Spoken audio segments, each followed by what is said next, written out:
friends, I am Arpit and I am here with today's analysis. Today is 11th of November and we are going to deal with two very important topics. The first is Regional Comprehensive Economic Partnership, that is RCEP.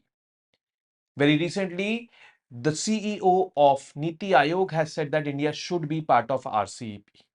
RCEP, the same organization or the same trade bloc from which India opted out in 2019. India did not join it. It came into force in 2022. There were multiple reasons. Trade deficit could have increased, interest of the domestic farmers could have been compromised, and such like. Dominance of China could have further increased. But now he's saying that India should be part of it to take leverage of the existing global chains. Otherwise, India will be left behind due to its protectionist policies of having high tariff. We will look into it. We'll see this topic, how things are. Second, India and Guyana. Strategic economic and energy ties between these two countries have a lot of potential and are increasing. Guyana is a small country in the northern part of South America with neighbors like Venezuela, Brazil, and Guyana has recently discovered oil fields in its waters, which increases the importance of Guyana as a country for India because India's is one of the largest importing countries of oil. Since we are taking this, we have to give something. So it should be a give and take relation. So India is helping Guyana to achieve its food security, renewable energy, space ties are also there. The Prime Minister is expected to visit this country in the times to come. So it's highlighting that the importance of this country is growing for India. Then after that, we will also be dealing with the MCQs, which I have not mentioned over here.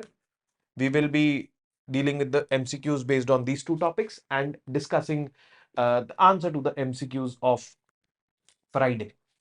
Okay. So let's get started. So this Regional Comprehensive Economic Partnership.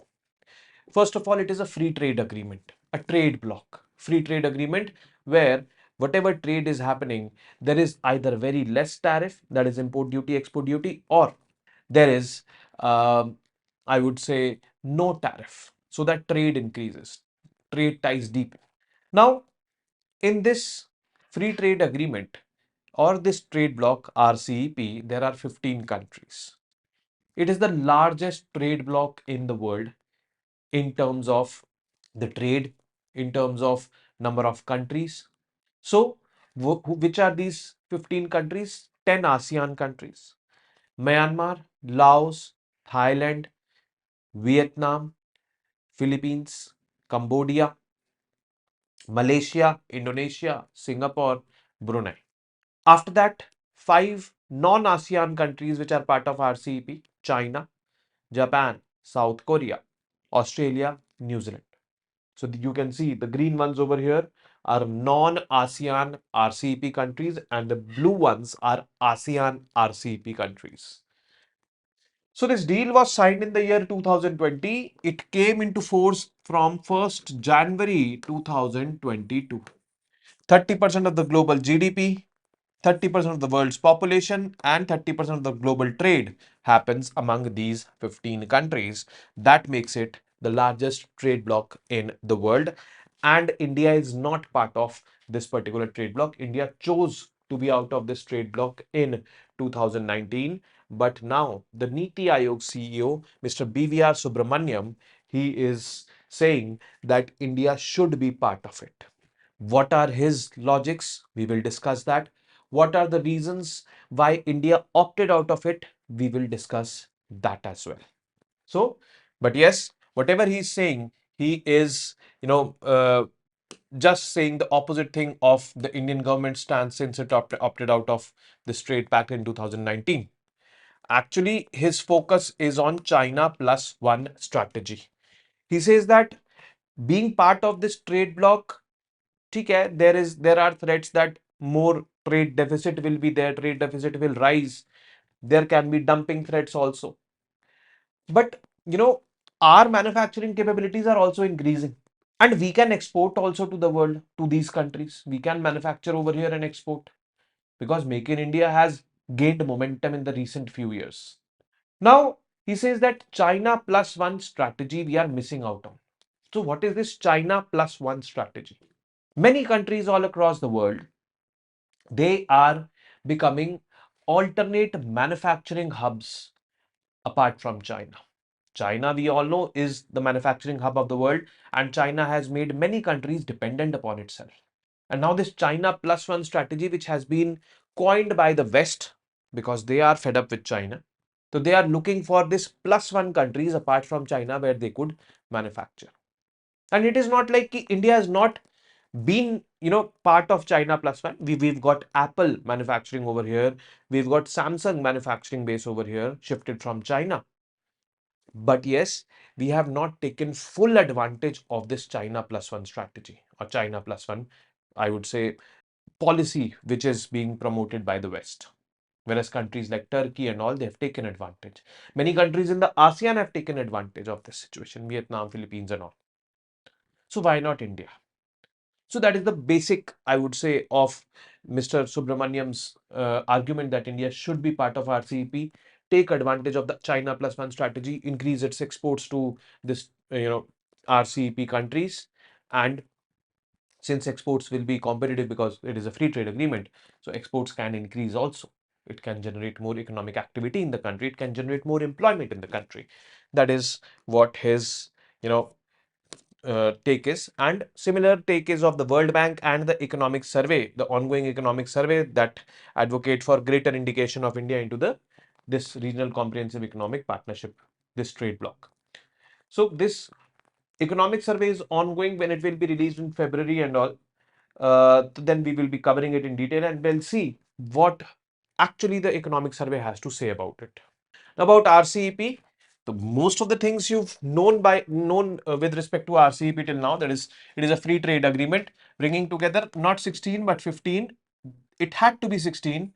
India had to be part of it, but India is not part of it. 10 ASEAN members, 5 FTA partners, China, Japan, South Korea, Australia, and New Zealand. RCEP aims to promote trade in goods and services, facilitate investment, enhance intellectual property rights, and regulate e-commerce among other areas. This is what RCEP intends to do. The objective is to create an integrated market within 15 countries. Read it as 15, not 16. India's position on RCEP, the historical context. India had initially engaged in RCEP negotiations for 6 years, but in 2019, it chose to back out of this agreement.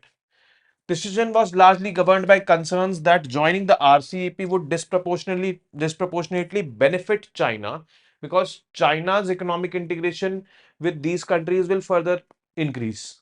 Now, try to understand that in free trade agreements, we tend to reduce the duties or make it zero.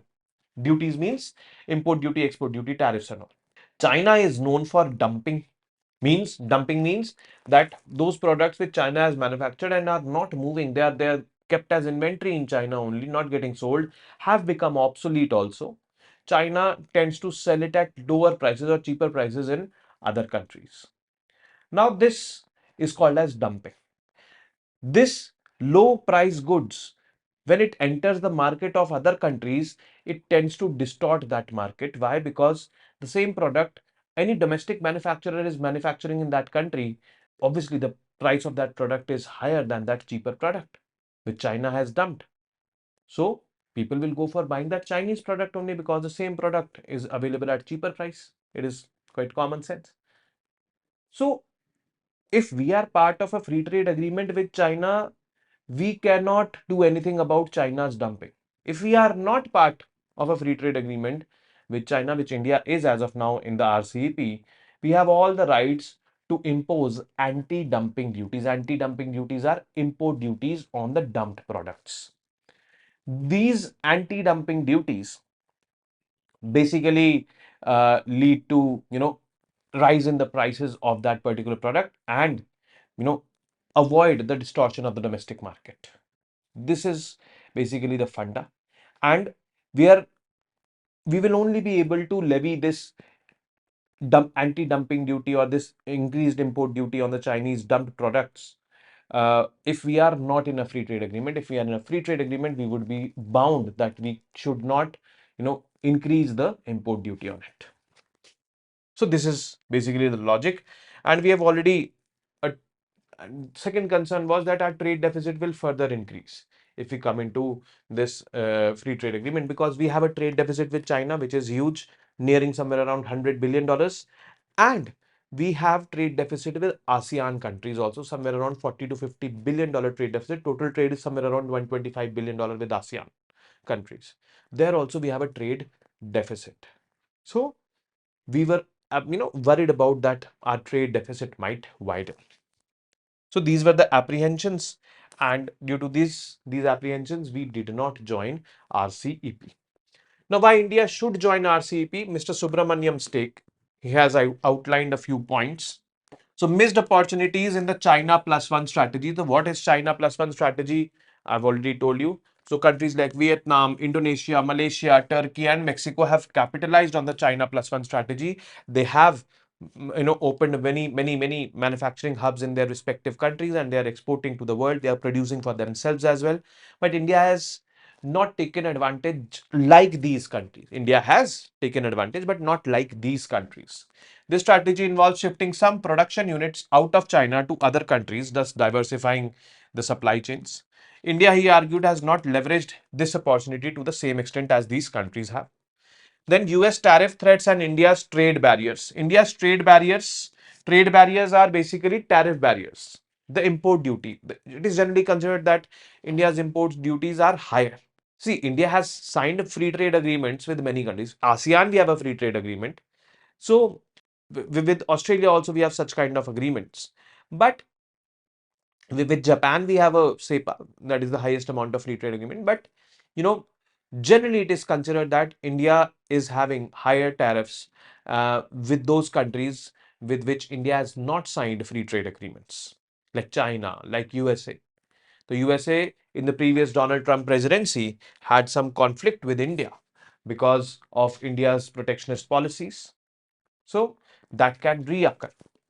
Now, with the potential return of Donald Trump as US president, India may face greater pressure to reduce tariffs and increase market access to avoid additional tariffs. See, there was this generalized system of preferences, GSP, where India was getting advantage in USA. So GSP is a system or a mechanism under the WTO where the developed countries of the world, to promote trade from the developing and underdeveloped countries, gives some preference to the imports coming from these countries to the developed countries under this GSP system. So America, a developed country, gave this preference to us under GSP, that imports coming from India up till $6 billion will be exempted from any import duty or any tariffs.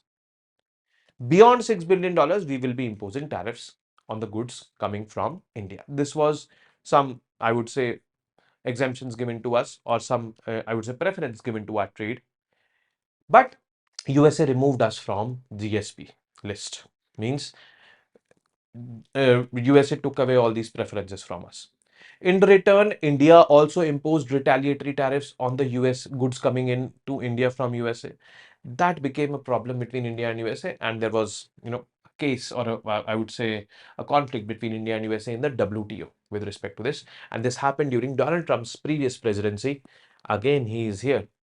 So let's see what happens with respect to this tariff war and all. Integration with China's supply chains.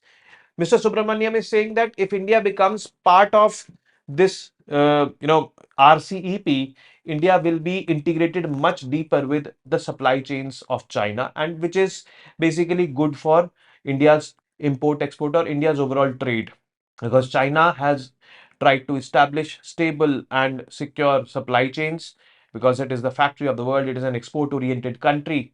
So this is how China deals with it. India has a bilateral trade worth $118 billion with China, but this trade is heavily skewed in China's favor. Means China's exports to India are more as compared to Indian exports to China. So he's saying that by engaging with RCEP, India could improve its position and mitigate the risk of being excluded from evolving global supply chains. He said that if India becomes part of RCEP, why we are thinking that China's exports to India will increase. India's exports can also increase to China. China might also be needing some products which are made in India, and you know, देखो, some trade, some export तो is there ना, from India to China. So those exports can increase. Subramaniam is hopeful for those exports which can minimize the trade deficit. Concerns about China's dominance, trade deficits, and China's gains. This is basically the concerns which India had, and that is why India did not join the RCEP. After RCEP's implementation, several countries have experienced growing trade deficits with China. For instance, ASEAN countries' trade deficit with China has increased from $81.7 billion in 2020 to $135.6 billion in 2023. Japan's trade deficit with China also rose from $22.5 billion in 2020 to $41.3 billion in 2023. South Korea might even face a trade deficit with China for the first time in 2024. It did not have till now, but yes, now it can. So that our concern that trade deficit will China will increase, it is coming true with respect to all other countries. This is a counter argument to Mr. Subramaniam. He's saying that our trade deficit can decrease. So, but yes, seeing all these examples, and these are all part of RCEP, these countries or these blocks, their trade deficit has increased with China. According to the World Bank, these trends suggest that economic benefits of RCEP are disproportionately skewed in favor of China. This has validated India's concerns about unfair competition and China's dominant role as being affirmed. So India's fear of China's dominance in trade bloc is compounded by an analysis from the Global Trade Research Initiative (GTRI), which shows that after joining RCEP, China has secured the lion's share of trade benefits. So this is what India was concerned about, and this turned out to be a reality. Now, India's current trade agreements, there are with many countries, bilateral and multilateral agreements. India has already signed bilateral FTAs with Australia, Economic Cooperation and Trade Agreement. Comprehensive Economic Cooperation Agreement is in advanced stages. So, CESA is the third highest form of economic trade agreement. Like we have preferential trade agreement, free trade agreement, CECA, and then finally we have CEPA. For CESA, talks are going on. We have this economic cooperation and trade agreement. It is a free trade agreement which is there.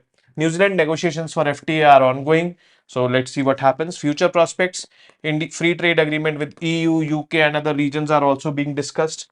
However, the need for tariff reductions and market access is critical to integrate into the global value chains and capitalize on opportunities. So we will have to, come into these kind of agreements with many countries. We cannot be too much, apprehensive. It means this is suggesting that we are globalized, but we are cautiously globalized. So we need to think on these lines. We also have free trade agreement with Japan. SEPA we have with Japan. We signed it in 2011. Then we have signed SEPA very recently in 2022 with UAE. South Korea, we have a SEPA. So it is not like we are not having these kind of free trade agreements, but yes, the extent to which we need to have it is increasing, especially if we are wanting to project India as a manufacturing hub for the world. So let's see how things turn out to be. Subramaniam's advocacy for CPTPP also. CPTPP stands for Comprehensive and Progressive Agreement for Trans-Pacific Partnership, which includes Japan, Vietnam, Australia, Canada, Mexico, and several other countries like USA also. It is not a reality, but yes, in Swami is saying, Mr. Subramaniam is saying, sorry, that India should think about RCEP and India should think about CPTPP also. This agreement offers significant trade advantages and integration with the global economy. India has not been part of CPTPP negotiations. Its membership could provide a more balanced opportunity to engage with the Asia Pacific region without being unduly influenced by China, given the USA's withdrawal from the pact in 2017. The USA was initially there part of CPTPP, but USA is not there. India never joined the negotiations, but yes, China is not there in CPTPP. So Mr. Subramaniam is saying that if we are too much apprehensive about China, ठीक है, RCEP, if you, my suggestion is join RCEP and join CPTPP also. This can counterbalance the dominance of China, which you are apprehensive of. Global and regional perspectives, World Bank's recommendations. World Bank has suggested that India reconsider its position on RCEP, citing potential benefits like increased trade, investment, and GDP growth in the country. Despite India's trade deficit with China, RCEP could offer long-term economic integration with the world and with this region. Government's cautious stance. However, key government officials, including Finance Minister Nirmala Sitharaman, have highlighted the sensitivities surrounding the trade relations with the neighboring countries, especially China. There is recognition of the need to balance national interest with the demands of global trade integration. So, there is also a threat that the agricultural imports from these RCEP countries will increase in India. Agricultural products can be dumped. Then who will buy the products of our domestic farmer, which obviously will be costing more than those cheap imported products? So we need to be cautious. So India can move ahead. Like India proposed one mechanism in RCEP negotiations. That mechanism is called as the auto trigger mechanism. India said that, okay, I'll be part of RCEP, but I want this mechanism auto trigger. Auto trigger simply meant कि import from a particular country to India up to this extent will be preferential, means will be given preferential treatment, means zero tariff or lower tariff. But if imports exceed beyond this limit, then we will start levying import duties on that. That was not accepted. So these kind of ways were there, but yes, we need to think about it if we want to integrate our economies with the world economy. Next is India and Guyana, strategic economic and energy ties. So Guyana, a country in South America, neighboring countries, Venezuela, Brazil, here, Suriname, and here in this portion, a lot of oil reserves have been discovered. And the Indian Prime Minister might be visiting this country in the times to come. So the High Commissioner to that country has written a note, and that is why we are discussing this. So if I talk about the oil reserves, like these are oil discovery, Araku and all, these are, Guyana's oil fields which are there in this part of the world. So offshore oil discovery has been there. Offshore oil boom is transforming its economy, positioning the nation as a future global oil powerhouse. India is one of the largest oil consumers in the world with, importing 85% of our oil currently. So we can benefit out of it. India's energy demands continue to rise. Guyana's growing production capacities offer a mutually beneficial partnership. Initial trade and infrastructure 2021-22, India's oil imports from Guyana reached $149 million, which is a very small fraction of the overall imports of India. Oil imports of India. However, logistical challenges such as the need for larger crude carriers and the underdeveloped infrastructure in Guyana have impacted the volume of imports. Like, uh, ports and all are not adequate to, export such kind of, I would say, oil and all. So India can help Guyana in that as well. Despite this, Dr. Telang is basically India's High Commissioner over there, remains optimistic. Nothing that upcoming projects such as floating production, storage, and offloading vessels are expected to boost Guyana's oil production and facilitate more robust, I would say, trade between both the countries. Long-term engagement, Indian companies are actively exploring new partnerships with Guyanese firms, focusing on oil exploration, refining, and energy infrastructure development. Now, this collaboration reflects India's long-term commitments to strengthen its ties with Guyana. Apart from this, economic interests are also there, like infrastructure, healthcare, education, hospitality. We can invest in these as well because tourism potential is also there. 200% increase in economic and commercial inquiries between the two nations have highlighted कि भाई things we can be looking at a more connected future.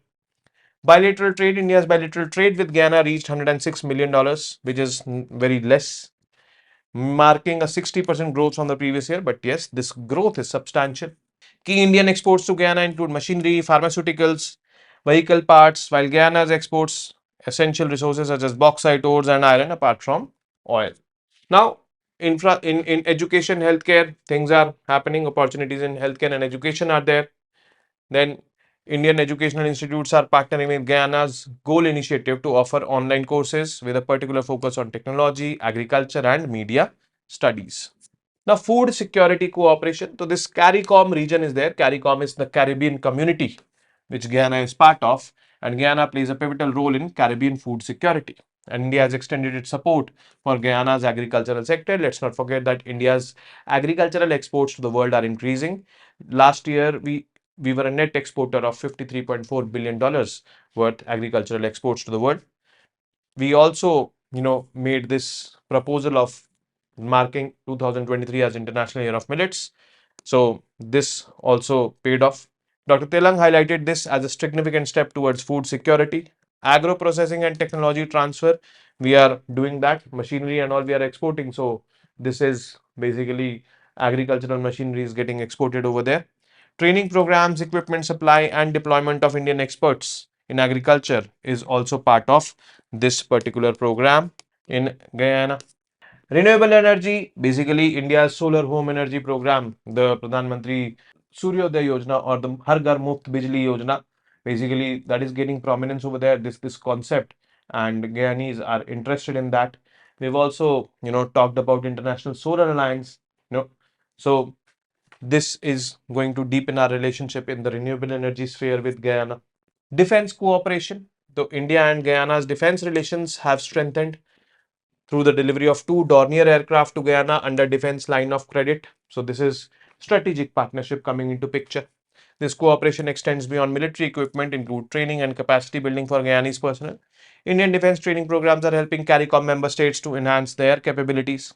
Cyber security, India is also providing cyber security training for Guyanese people and in other Caribbean countries. And this collaboration is part of a broader effort to enhance Caribbean region's resilience against emerging security threats which it is facing. Education and capacity building. So, ITEC, Indian Technical and Economic Cooperation, we are extending it to 100 Guyanese professionals annually in the fields such as technology, agriculture, and media. Education is there, obviously, skill development is there, knowledge transfer is there. Scholarships and online education. Indian Council for Cultural Relations offers scholarships to Guyanese students, enabling them to study across various disciplines in India, including medicine and paramedical fields. Moreover, Indian universities like IGNOU and Jain University are collaborating with Guyana's Goal Initiative to provide online education. Space sector collaboration. Now, India's ISRO is known for low cost launches. So there also we are collaborating with countries like this. So there is currently no active space cooperation, but yes, we are exploring space collaborations. India's expertise in disaster management, weather forecasting, early warning systems for disasters like cyclones and all, which are increasing. This is leading us to cooperate or integrate here also. India's space capabilities, particularly in remote sensing, communication technologies, could help Guyana and its CARICOM partners to enhance their disaster preparedness and environmental monitoring efforts. So, we are talking about transferring technology for this purpose. So, multiple spheres we are integrating with Guyana because, see, it is kind of a give and take relationship. If we are eyeing on the oil reserves of Guyana contributing to our energy security, we have to, or we should be uh, giving Guyana a lot of things which it needs. Actually, this is what true friendship is. Give and take should be there, and it should be healthy give and take. Okay. So we are, already, tagged with this tag that we are a Vishwamitra. So Vishwamitra doesn't only mean Mitra with all the big countries of the world, small countries also we should carry along. So this is what the true essence of Vishwamitra is. Now the MCQs, consider the following statements and mark the correct one. All the ASEAN countries are part of Regional Comprehensive Economic Partnership. RCEP came into force in 2022. Which of these statements are correct? Simple, I think this question is. Consider the following statements and mark how many of them are correct. India initially joined RCEP but backed out due to dumping threats from China. India, in order to uphold the interest of its domestic farmers, is not part of RCEP. Joining RCEP could increase the trade deficit for India with respect to ASEAN countries. Which of these statements, or sorry, how many of these statements are correct? You have to answer and carefully answer this.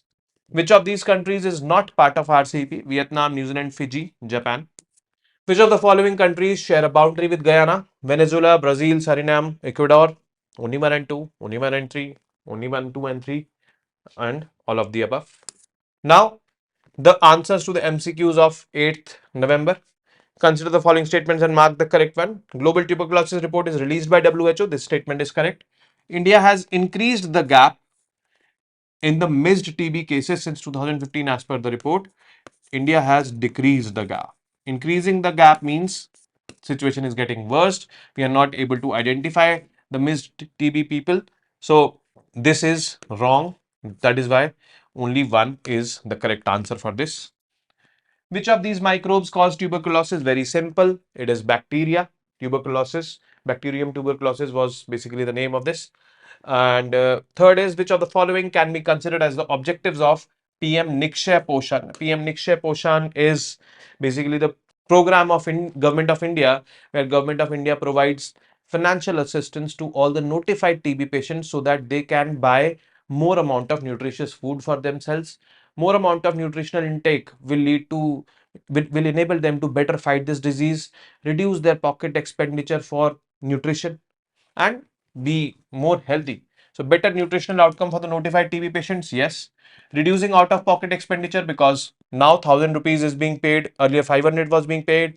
So in October last month, basically government increased it from 500 to 1,000. So yes, 1,000 rupees the government is helping you, so your out of pocket expenditure for nutrition is reducing. Better treatment outcome, yes. So all of the above are correct in this question. Fourth, consider the following statements with respect to iron beam missile defense system and mark the correct one. First, it is being developed by Rafale and Elbit defense system. This is correct. It is a more expensive and reliable missile defense system than Iron Dome. Reliable, ठीक है, but it is more cost effective. So this is wrong. So only one is the correct answer. In the last question, which one of the following is a key feature of exercise winbacks? Develop interoperability, yes. Focus on UN peacekeeping operations, yes. Disaster relief. So all of the above, that is D, is going to be the correct option for this question. So with this, we have come to an end of today's session. I will be seeing you tomorrow now with more such informative news pieces. Namaste. Jai Hind.